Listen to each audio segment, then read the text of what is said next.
Great. Well, welcome all to our October chapter meeting. It's been a few months since we've all been together, and there's been a lot of changes at Climate Reality Portland. So I'm excited to see you all and get everyone caught up to speed on what's been going on. I'm Craig, and I am currently functioning in our chair role. Our former chair steps down unexpectedly in the summertime, and as a leadership team, we regrouped and found a way to cover all the responsibilities that we needed to meet for our chapter, but then also for our commitments to the national organization. So thank you for everyone who's been involved in that. Tonight we have a presentation with Karen Harrington. She's going to be talking us through the IRA, and we will have time for learning and then a question and answer session, as well as breakout rooms where we'll be able to talk and ask follow-up questions. And then the other things that we'll be doing are committee updates, so that we can all get up to speed on what's been going on this summer and first part of the fall. And then we'll finish up talking about our upcoming chapter elections, which are going to be this fall and concluding in December to form our leadership team that will go into leadership effective January 2024. So with that said, I will pass it over to you, Karen. Okay, thanks, Craig. And thank you all for tuning in tonight. Let me share my screen.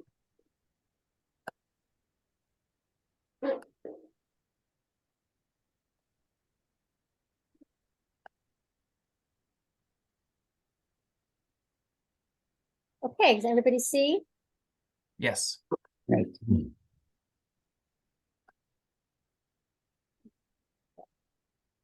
Okay. So thanks for tuning in. I appreciate it. And I'm here to share some really good news. And this good news is how you can fight climate change, how you can save money, and how you can help your community be a safer, healthier, and greener place to live. Now, I'm a climate activist because I'm a mother and a grandmother, and I am concerned about the future for my family. I'm concerned about the future for all of our families. So first, as Craig said, we'll go through the presentation, and then we'll have time for some questions.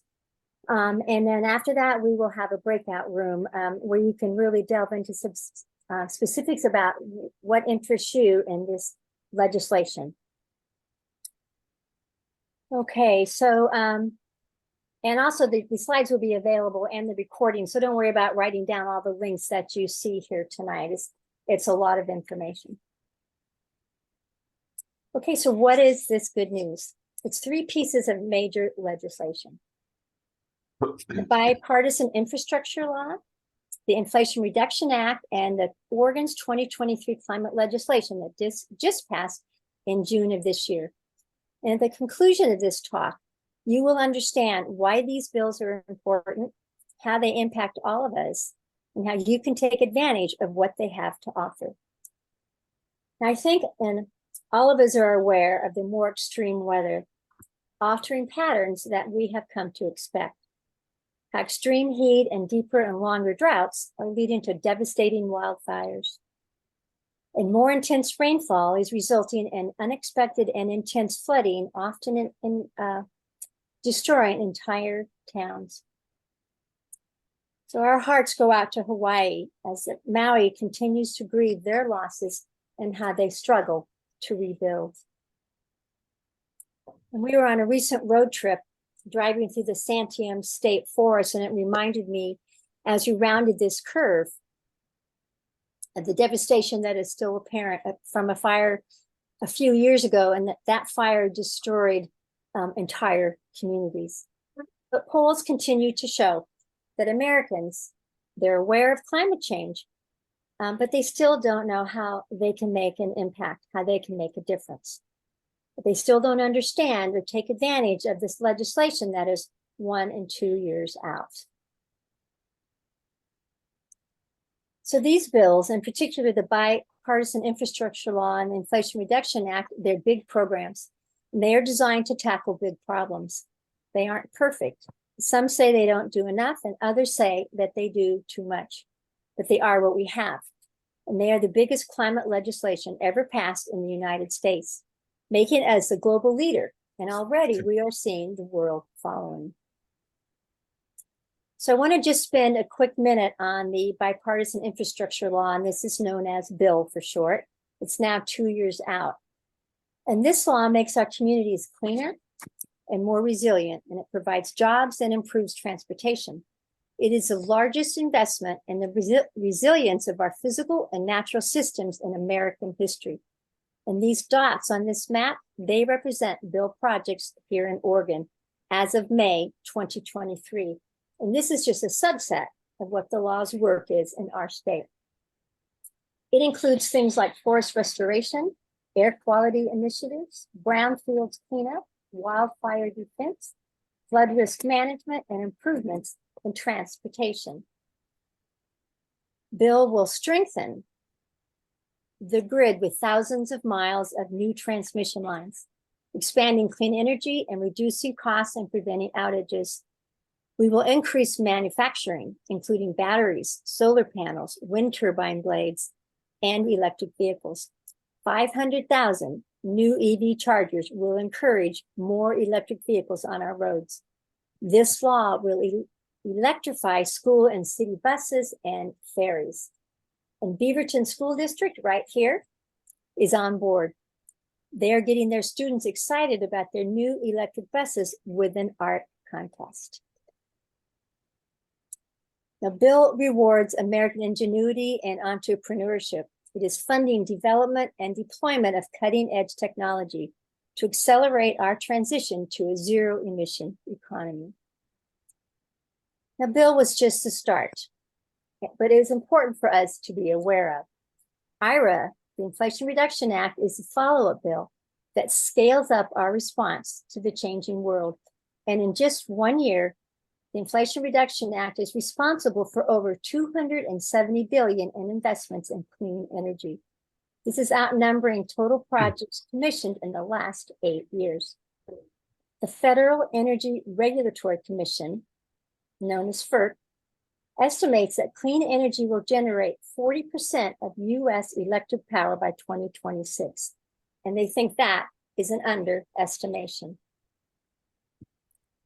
So before we delve further into IRA, Craig, this is where I'd like you to launch our poll. Mm-hmm. So if you could just take a few minutes, Craig will put this poll up and answer these 5 questions, and we'll take a look at your responses. Okay. Is my sharing in the way? Does that help?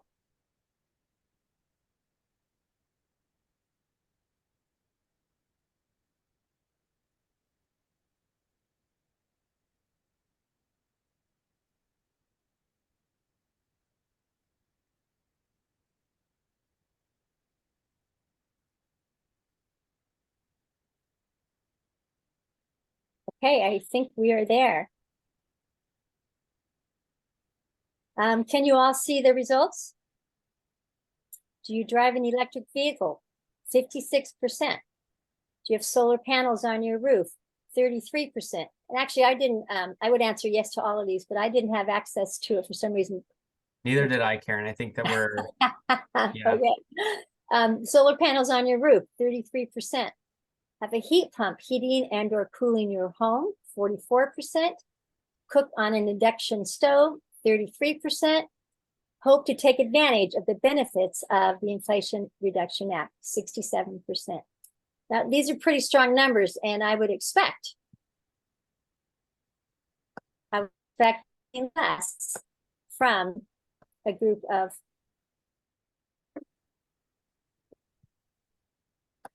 so my hope is as we, let's close that, there we go. As people learn more about, I think you have to stop the sharing, Craig. Does that look good? Is that better? I still see it. Okay. I turned the poll off. Sorry, everyone. That's okay. It's off All now. I see is your screen that has the questions on it. Perfect. Okay, then I think we're done. Okay. So I think it's up to all of us to really share this good news about IRA, what IRA can do to help people transition to a cleaner and more resilient home, drive all electric, all of the things that we really need to have happen sooner than later. So let's continue here.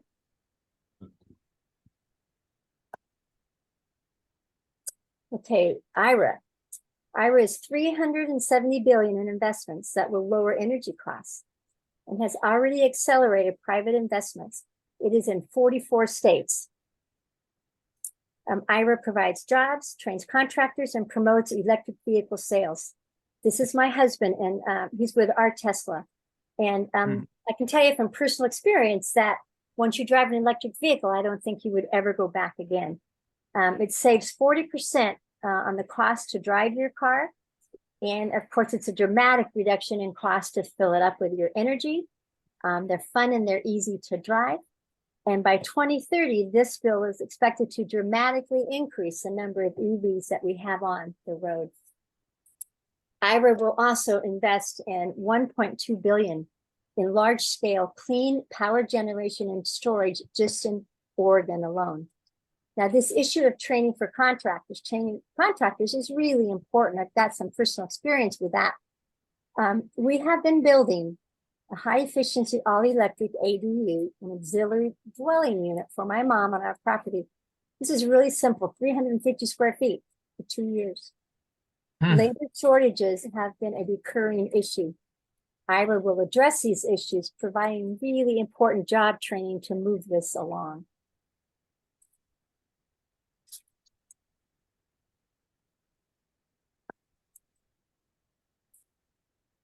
IRA provides cleaner transportation and more efficient and cleaner buildings.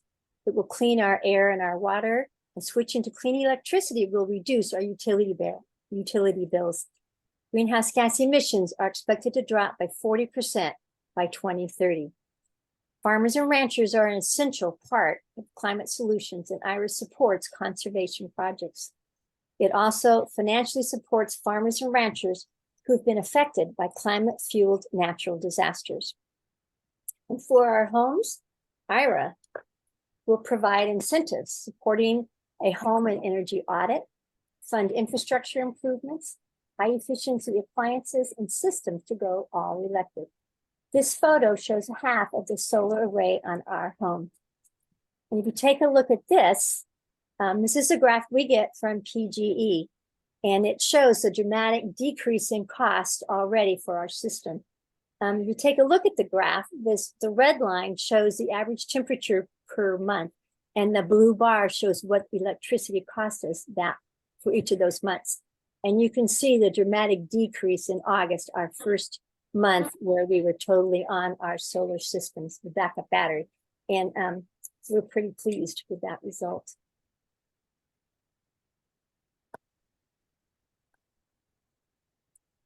So there's a lot of resources online about IRA, and it can be a daunting process to figure out where to start. I recommend this site or this page on Electrify Now. It's a 2-page explanation. And it's just a great overview and a resource list of what's out there. Tax credits are available now, and rebates for low and moderate income homeowners and renters are coming soon in 2024. And again, all these links are going to be available for you, so don't worry about writing them down. So let's switch now and take a look at what's going on in Oregon. The legislation that just passed in June, and that will further help Oregonians build greener communities through our homes, our businesses, and our farms and ranches. So this legislation will invest $100 million in crucial climate action that will leverage 10 times that amount from IRA. This legislation will, again, it will train contractors and invest in increased efficiency in our buildings. This is important because Oregon's second largest source of greenhouse gas emissions is in our homes. It will result in a 60% decrease in annual energy use here in Oregon by 2030. 500,000 new heat pumps will be installed, and an investment in climate-smart land management, increasing carbon sequestration and resilience for communities that depend on natural economies. It supports expanded tree canopies in our cities and enhances water quality and conservation.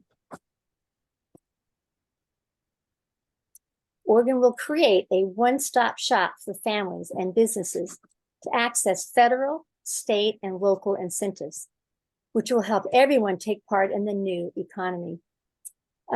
Raise your hand virtually. I think you have that. If you go down, you all know how to use Zoom. If you have already taken advantage of Oregon's current solar storage or heat pump programs. I can't because I have my slides. I have taken advantage of them. I see Craig has, I can't see everybody. So hopefully some other people have done that. But if you haven't yet, you are in luck because, oh, Nick has. Thank you, Nick. If you haven't yet, they were just about to expire, and this renewed legislation will expand that and renew it. So those current solar and storage and heat pump programs will continue. This is my grandson. He moved to Oregon recently, and this is his first look at the Oregon coast of the Lincoln City. We had a family vacation. He was mesmerized by it. It was really a great trip. So these federal and state bills will assist all Americans in the transition to a clean and resilient economy. And there's lots of resources out there to guide us. So I'd like now to take a look at what some of these resources are. And this is just kind of an interesting place to start, cleanenergy.gov. And I'm going to click on this resource to kind of show you.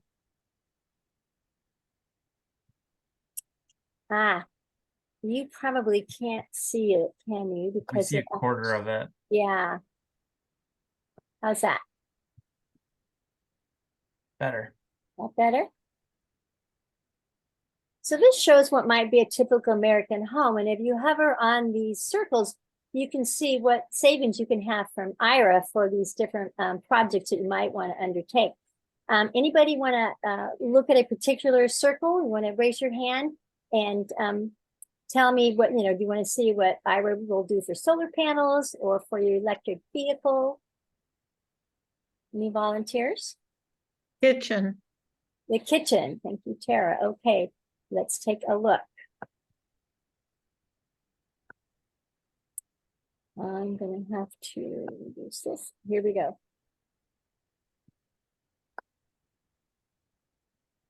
So, electric stoves, including induction ranges, provide better energy efficiency and indoor air quality than gas stoves, helping families save money and keep unhealthy pollution out of their homes.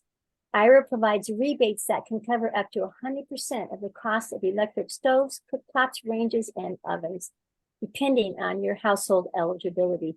And that's what's great about these incentives. You can stack your federal, state, local, and utility incentives so that for low and middle income Americans, you can really get those costs down where it is affordable. Thanks, Tara. Does anybody want to look at another portion of this home to see what yeah, I think that was Lynn actually, but I do have a question. What's the top right one? This is insulation. Should we look at it? Insulation and air sealing. So IRA provides tax credits and rebates for a range of home improvements that reduce energy leakage. These keeps our homes warmer in the winter, cooler in the summer, and saves money on our utility bills. Insulation material can lower heating and cooling costs up to 20% on air sealing like caulking and weather stripping, which will save energy and improve air quality by keeping moisture out. In addition, in supporting the upgrades themselves, the Inflation Reduction Act can cover the cost of home energy audits so that an inspector can identify the best improvement options. And an audit, that's where you start. And once you take a look and go to this site and kind of play around with that house, you can go down and you can look at what programs, what projects you want to do and what might be available to you. So it's just kind of a fun site to move around. And I'm going to go back over here.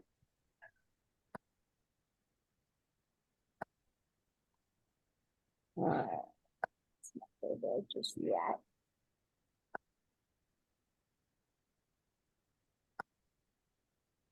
I'm counting on this slide sharing is going to mess up that. Okay, so here's where we were. And let's look at our next slide here, and let's look at some of these resources.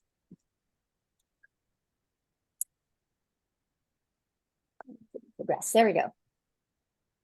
So there are many online resources to help you plan your projects, and some of them are here.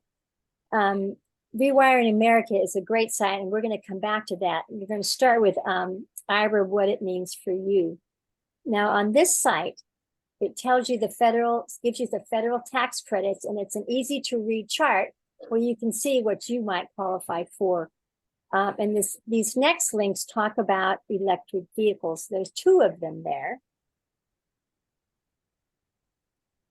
And they talk about the electric vehicles that qualify and the tax credits that are available based on your income. And then this last link is Electrify Now's YouTube channel. And these are kind of a cool series of very short videos on specific electrification topics. So, maybe you're ready to look at an induction stove and you want to know what's all the fuss about them? Why are they so cool? And you can look at a video about that. Or maybe you want to prepare for when your water heater is going to go out. And so you're going to look at a heat pump water heater and look at what that entails and why you might want to go with that. So it's just something that's kind of fun and also really informative. So let's go back to Rewiring America. Rewiring America is a nonprofit, and it stays current as IRA benefits are rolled out and we have new programs that come up. This site provides a savings calculator giving you very specific IRA benefits that you might qualify for. And so let's go to the site, and I'm gonna again. Rewiring America, that's really cool. Isn't it cool? It is a great site. So I'm looking for volunteers again. You can we're gonna fill in these 5 little windows here, and you can either give me your real information if you want to share it, or just make up some numbers, and we'll calculate what kind of savings that you can have from IRA. Anybody want to volunteer and do that?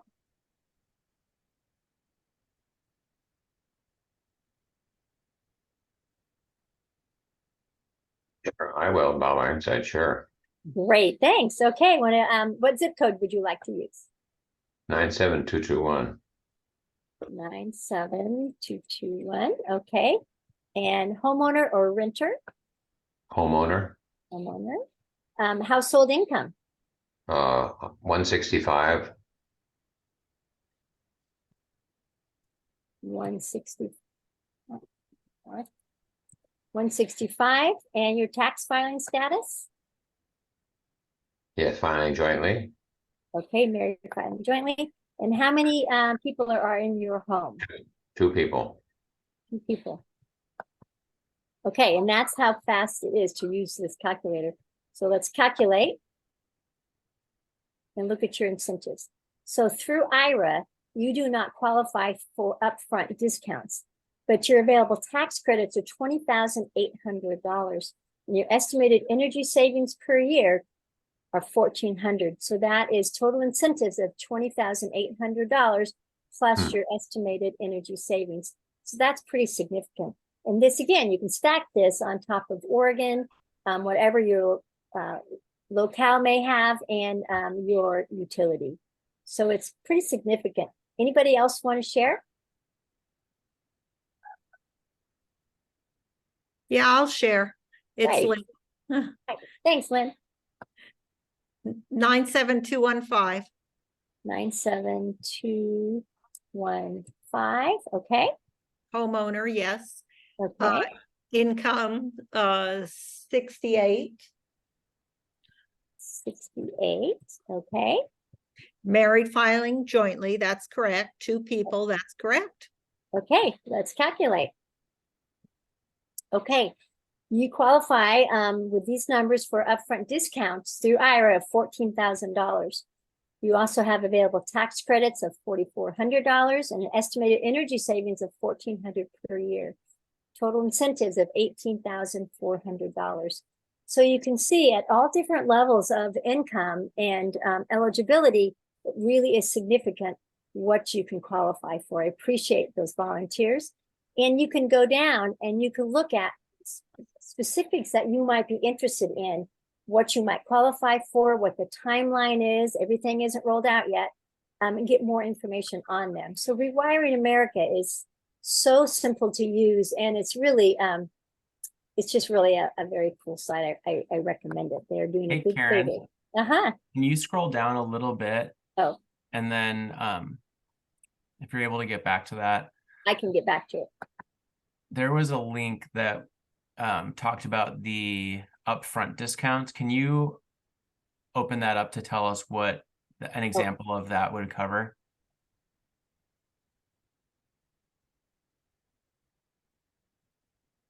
Oops. Let me get this little window up. It came and went. Maybe try hovering over the question mark. I think that's when it came up. Okay. There we go.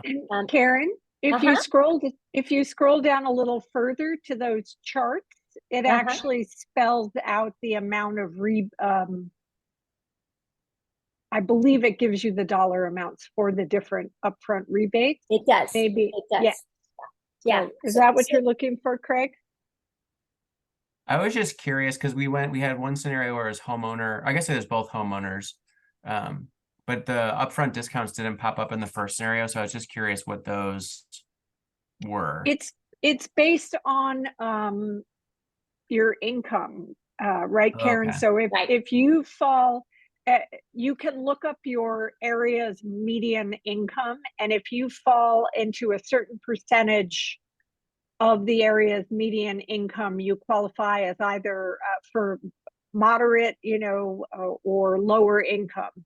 And you would be surprised at how high the median income is now for the Portland metro area. So the medium level is between 50 and 150% of area median income. So it's a big range. Yes.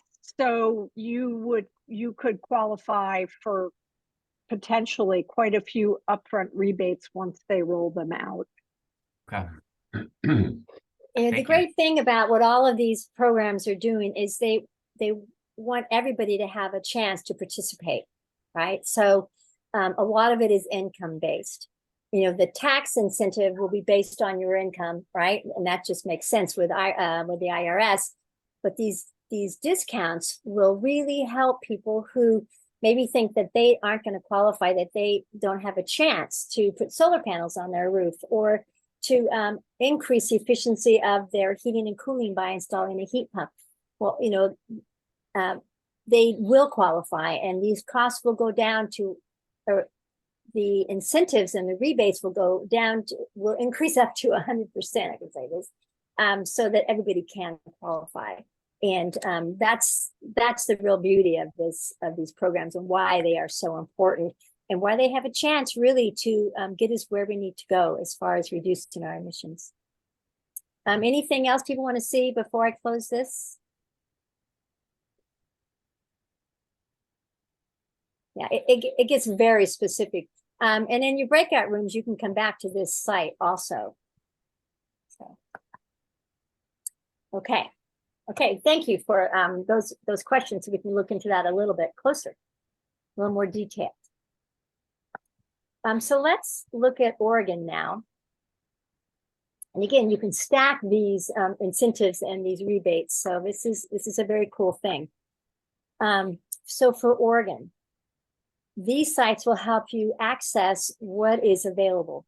And this first one here, the Energy Trust of Oregon, is another nonprofit, and it will guide you through a home evaluation, and it provides you with a list of qualified contractors for your area for the projects that you are interested in. I've used Energy Trust, and I recommend it as a good place to start, because it kind of helps you get your plan developed on what you can do now, maybe what you want to wait a little while to do, what's going to give you the most bang for your buck. And I think it's a pretty effective program. The next one is Oregon's Department of Energy, and it's their Save Energy program page. And this is kind of a broad overview of Oregon's programs, and it includes residential, business, and rural incentives. The next one, Oregon Incentives. This is also on the Department of Energy's website. And this talks about upfront rebates, and you often get those through your contractor. I know that's happened for us. And this is real specific. So you can go to this site and, you know, you're ready to do your solar panels, you're ready to install a heat pump, and it kind of helps you walk through that program and how Oregon will help you. And then the next one is, this is an interesting one. This is Oregon's Clean Energy or Clean Vehicle Program. Now, the good news is this is really popular. People in Oregon are buying electric vehicles. The bad news is it was so popular that they are out of money. So we're going to pay attention to this, and we're going to really hope and encourage that this program is reinstated in 2024. And so that we get these rebates from Oregon. The IRA rebates you'll still qualify for, but it is the, I didn't get my screen back, did I? You don't need to see all these notes that we're talking about here. Okay, and the other thing that we just briefly mentioned is one-stop shop, and this also is going to be on the Oregon Department of Energy. This is in development, and this is a result of the 2023 legislation that just passed. This site will help you access incentives, and it will include federal, state, local, and utility sources. So watch for this, and for because it's going to give you direct access to some really helpful information. And you can count on your climate groups to really help you stay tuned in. You know, sign up for Electrify Now's newsletter. Pay attention to Climate Reality Portland's monthly newsletter that we put out for our chapter, and we will keep you updated on what is available and what's been rolled out. And an area that we sometimes don't pay enough attention to are our utility incentives. In my view, PGE must be included in any discussion of energy incentives, because right now, tonight, if you haven't done so, you can go to PGE and you can sign up for their Green Future program. That will you can make your electricity cleaner all the way to 100%. Simple to do, and it costs at most $10 a month. And you get this cool sticker for your window, encouraging others to follow your clean energy path. There's just no downside to signing up for a Green Future. PGE can also help you sign up for Oregon's community solar program. If it's available in your program, it isn't everywhere. This means that if you sign up for it, you will become a subscriber to a local solar farm. And your participation in that solar farm will help expand these options in our state. So I encourage you, if you aren't ready to go with solar panels, or for some reason you can't get them on your roof, this is a great option for you. So just one quick more slide about resources. So in addition to individual and family resources, there are others that focus on a wide range of entities.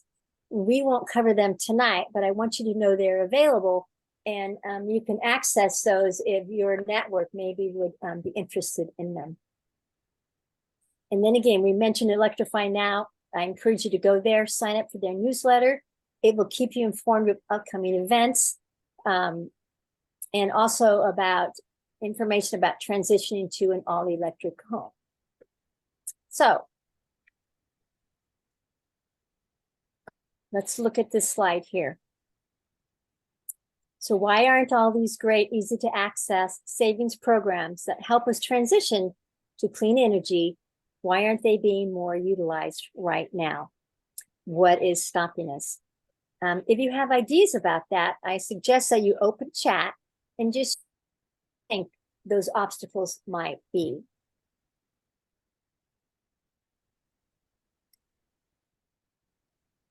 I can't see chat, but Tara's going to look at that for me if there's anything that people want to share.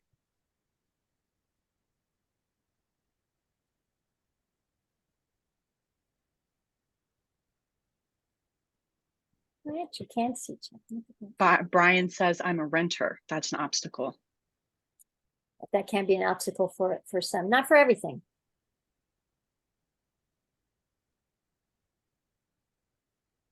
very busy. Some of these things have expensive upfront costs.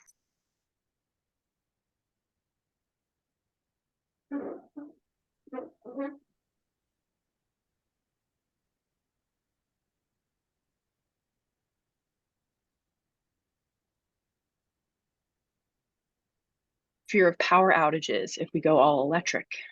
Daunting to get through the paperwork.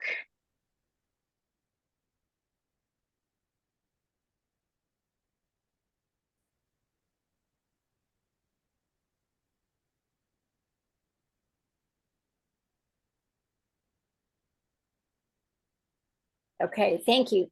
Thanks, Tara. I appreciate you covering those, and thanks for all of you for sharing those. I have 3 obstacles that I can see that might be preventing people from participating also. And the first one is that this problem is just too big, right? What I do doesn't matter. I told my kids growing up, and what my parents told me, that if you want your neighborhood, your community, your world to be a better place, it's your job to make it happen, that what you do matters. So how do you eat an elephant? You eat it a bite at a time.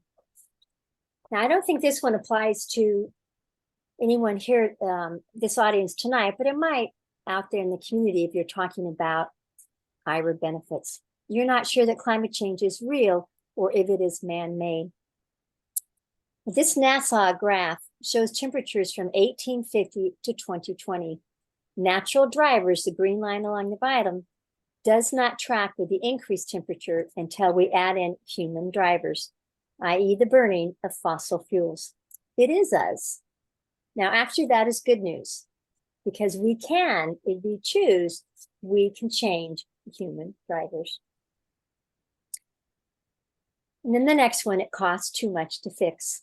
Well, in 2020, the US spent $100 billion on climate-related disasters.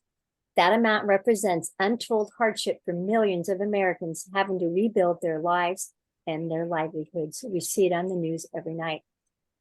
And those costs go up every year. So I would say, and I think the fact of the matter is, it costs, we can't afford not to fix it. So why are these bills important? Well, we are the world's largest economy, and what we do matters. We influence the direction the world chooses to take. This is important because it will save us money. It will provide cleaner and safer homes and cleaner air and water. It provides good paying jobs for more Oregonians, and it brings in more federal aid, more federal funds to Oregon in this transition. Why is this important? Because it's going to provide a cleaner and safer future for our kids and our grandkids. And why? Because it will save the beauty that is Oregon. This is my granddaughter, Pinley Jo, and she's walking down to the Tualatin River. And we get there, we see this amazing family of geese with their little babies in between. It was just a lovely day, and she was just amazed watching this family. So what I ask of you is that you share this information. You can go to my email and request the whole slide deck or just a subset of it, perhaps just only the resources slides, which are 6. You can also go to our website, climaterealitypdx.com, where you'll see the presentation since it's being recorded, and nothing is proprietary. Take it with you. And then just quickly, my favorite cartoon. What if it's a big hoax and we create a better world for nothing? So spread the word. And then just, when you're in the community, especially, I just think it's important that people know your intentions. This is not political. Whether you're a Republican or a Democrat, we all want the same things for our families and for their futures. So thanks for listening, and we can now take some time to answer questions. Tara's going to look at chat and see if we have questions in chat, or you can also raise your hand. I'm going to stop sharing so I can see you all.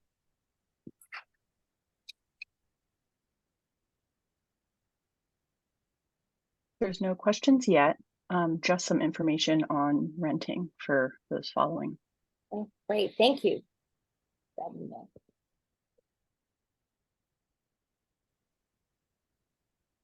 I just wanted to say thank you, Karen, you know, as involved as I am in climate and climate work, I just have not had time to really catch up on recent legislation and IRA, and it's stunning what's being offered to people, and so many benefits and so many people who could benefit. So I really appreciate that that good information and kind of the plug to get the word out to people. Thank you. And that is the point, right? We need to share the information. And it has the potential to really be a game changer. And but that's if we get the word out and we all participate. You know, it's kind of I know we like to say it's individual actions don't matter, but you know, they do matter. And that's what this legislation is all about. It's making it so that we can make this transition, makes it affordable, makes it the information out there how to do it. So yeah, it's really I think critical. Craig, you have your hand up. Thanks, Lynn. Yes. I have a question about induction stoves. In your poll, you specifically asked about induction. I'm a renter and my home has an electric stove, but it's not an induction stove. Is there a good argument for upgrading that? An induction stove is a lot more efficient than an electric, typical electric stove. So that is the advantage of doing that. And if you're getting a new stove and you're going electric, it doesn't have to be induction to take advantage of IRA funds. So that's something that's important to know also. Okay. You also, if you want to go induction, there are, you know, like hot plates that you can buy very inexpensive so that you can put it in a very small kitchen and in a kitchen where you don't want to install, you know, that stove. So there's lots of ways to work around that make it doable. And they're just very cool to use. So Yeah. if you look at that, look to find now. Okay. Yeah, on the calculator, it said that I qualified for $840 towards an induction stove if I wanted to pursue that. So I was curious if it's That will cover it. Worth doing. Great. Well, it'll cover it for what Greg is looking at. He's a renter, right? Yeah. But yeah, if you're going to buy it, actually, I just got one pretty recently, and that would cover close to half of what I spent on my stove. So it's pretty generous rebate. I also, while I have my mic on still, in my breakdown of things that I qualified for incentives, it gave me a heat pump clothes dryer, which I didn't even know was a thing. I know about heat pumps for heating and cooling, and my home has those, but I didn't realize that there were other appliances that also used heat pumps. There are. It's cool. And yeah, and all of those will increase your efficiency. Heat pumps are just more efficient. That's what it comes down to. They're going to lower your bills. They're going to lower your emissions. They are going to, you know, the more people use heat pumps for more of their appliances and their systems, pressure on the grid is just going to go down remarkably. So that's what it's all about, right? Thank you. You're welcome. Thank you. And Alexandra, your hand is up. Yes, hi. I had a question. So we were lucky enough that when we purchased our home, it came with solar panels. The previous homeowner actually bought out the panels from Solar City, now Tesla Power, which means we own them outright, which is great, but sometimes it's problematic when we need help with them.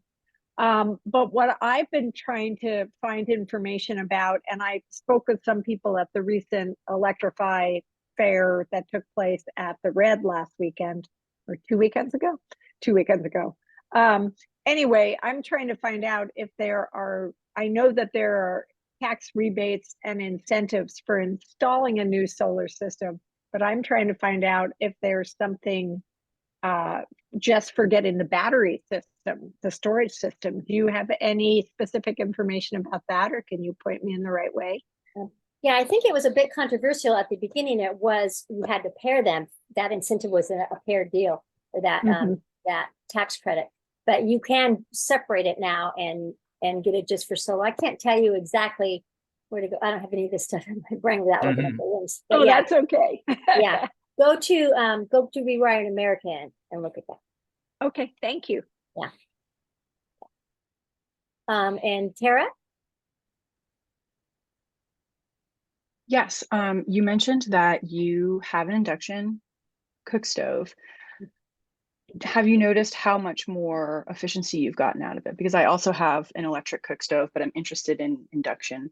Not sure if it's worth getting rid of a working appliance to upgrade. So I didn't know if you had, with your experience, some numbers to share. Yeah. I don't, because we are just finishing up in the next probably few weeks a whole lot of systems. So we have we installed our solar panels this summer. We're building an ADU, which is going to change the whole configuration. And we installed a new system. Just briefly, it's called Harvest Thermal, and it combines heating, cooling, and hot water. We're actually the first home in Oregon to have it, so I'm kind of proud of that. And we were a beta site for it in California. So watch for that. It's going to spread. Contractors are starting to train in it. But anyway, that just came online. So our stats are kind of all over the place. We will start getting monthly reports from Harvest Thermal that will give us some really good data about emissions reductions. So I really can't track anything at the moment, because except that our electricity use is down because of solar and our backup battery. But as far as zeroing in on an appliance, I can't. And that's an interesting dilemma. I haven't replaced my dryer or my washing machine. They're both electric, but they're not the newer high efficiency. They're not heat pump. And I kind of have to take a little break for a little while, and then we'll probably get there. But when you have appliances that work, quick short story, it killed my husband to get rid of his gas barbecue. We just installed an electric one, and it's very cool. It's actually today got hooked up. But yeah, you have to, you sell things, you move things around. But yeah, that is, it's a dilemma and it's a question. We need to move quick, but we also don't want to just throw out things that are still useful.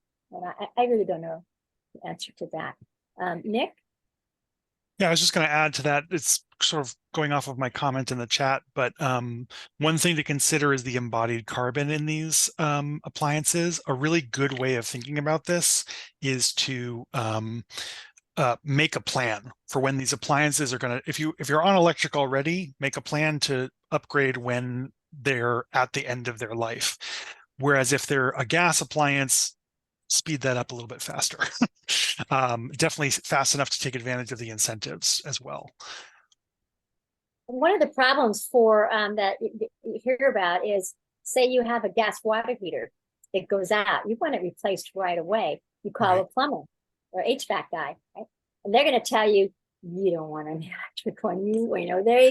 They really haven't been all trained yet, and you have to kind of hold your ground. And something that we work with in my committee, which I'll be talking about in a little bit, is a lot of those vendors have affiliate deals with methane gas manufacturers. So they are incentivized to push that appliance to you. So you really have to defend yourself as a customer and have a plan ready to go. Heat pump water heaters, by the way, one of the most cost-saving and efficiency improvements you can do. That is my top of the list. Is get that done, and you'll see your electric bill go down. Yeah, and like Nick said, make a plan. Because it is daunting. It's and it can be time consuming. Like Lynn mentioned, we're all busy. So yeah, make that plan, and then when you need to replace an appliance, as you move along, we went all electric in our California home. It took 5 years to do that. Moved to Oregon. Those babies that you saw are in Oregon, so that's why we moved here. And we've done it in 2 years here. But I'll tell you, when we sold our home in California, we sold it before it was even listed to somebody who said, I am buying it because it is so green. I don't have to do all of this. You already did it. So people are interested. And I think that is really true. It's cool. I'm so glad to just be here talking to all of you. When I first started Climate Reality, I was put with the Portland, Maine group, And I kept thinking, wait a minute, I don't, and I went to a couple sessions and I said, you're in a different time zone, aren't you? And it took a while for me to get here, but we live in a house actually that we built in 1978, and I had solar panels on it in 1978. Wow. And we also built the house with thicker walls, 6 inches opposed to 4-inch. And so we have a lot better insulation than the average house. We can't, unfortunately, we lost the ability to have solar panels because the trees around us and the neighbors grew up so much that they were no longer any good. And I had the solar people come by and they said, sorry, but 50% of your energy will be gone with these trees. And of course, my neighbor who below me said, I'll chop them down if you want to pay for it. That was a little more than I could do. But I pay so much attention, especially to what we do to the creatures around us. We have a property where I have increased the amount of birds, and the hummingbirds are flying like you can't believe. And I pay so much attention to what we're doing to our environment that I really want to keep an environment that's good for the animals, not just for people. So it's delightful to hear all of what you folks have to say, and it's nice to have a conversation. Well, welcome. We're happy to have you here. And what's your name? I can't tell by your screen. Oh, Bob Ironside. Bob. Yeah. Well, welcome, Bob. Welcome to the chapter and to our meeting tonight. Great to have you and have your input. We did our landscaping because we had all these tractors and stuff on our yard, and so they roughed it anyway. So we took out this big expansive lawn, which I was thrilled to do. Oh. And so we'll have a pollinator garden, and it's mostly native plants. And we are just really excited to watch it grow up. And we've got milkweed for the butterflies and all these native plants for the bees. So it's been a labor of love. It has been a labor. We have been busy. So yeah, we're wrapping it up here. So, yeah, I put up a mason bee nest at the beginning of this year, and boy, those mason bees are wonderful. They do a much better job than the honeybees. I don't It's even fun know. to watch them. That is very cool. Karen, how do you feel about us, in the interest of time, shutting off the recording and moving into our breakouts for 10 minutes? I haven't even paid attention. Yeah, we can do less probably too, because I think we've covered a lot of ground here in these questions. And actually there's so few of us. What do you think, Tara? You want to just skip That's the what I was breakouts? going to say. I Yeah. think that we should just share the slides and talk as a group, since we're a small group. And Bob, I'm not sure if you can see the chat, but I wanted to make sure that you saw Nick's suggestion of looking into community solar, since you can't have rooftop solar. Yeah. Oh, good point. Yes, I heard that.